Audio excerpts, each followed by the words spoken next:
Hello hello everyone, আশা করি সকলে ভালো আছেন। তুফানকে আমি খেয়ে দিলাম, আই মিন আরিয়ান মির্জা। তো ভিডিওটি দেখার জন্য আপনাদের সকলকে ফেরার লাভলি ধন্যবাদ। তো রীতিমতো তাণ্ডব সরি তুফানকে খেয়ে দিল বরবাদ। তুফানের রেকর্ড ছিল 56 কোটি টাকা, এখন অলরেডি কালেকশন করে ফেলেছে 59 কোটি টাকা।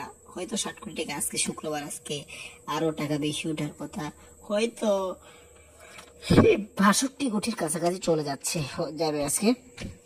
তো অলরেডি তুফানকে খেয়ে দিয়ে ইন্ডাস্ট্রি হিট হয়ে গেল। তুফান হিসু মাগি দিয়ে নাকি ইন্ডাস্ট্রি হিট হবো না, বরবাদ তো বরবাদই বললাম, মাগে ঠাকি দিয়ে ইন্ডাস্ট্রি চলবো না, চলবে শাকিব খান, শরীফুল রাজ, সিয়াম আহমেদ, তারপরে চঞ্চল চৌধুরী, মুশারফ করিম, এদের মতো অভিনেতা দিয়ে, জিয়াউর রোশন, আরো অনেকে আছে। এই ফালতু নাটক কেল্লা দেখাবো না। তো থ্যাংক ইউ পুরো ভিডিওটি দেখার জন্য। Thank you.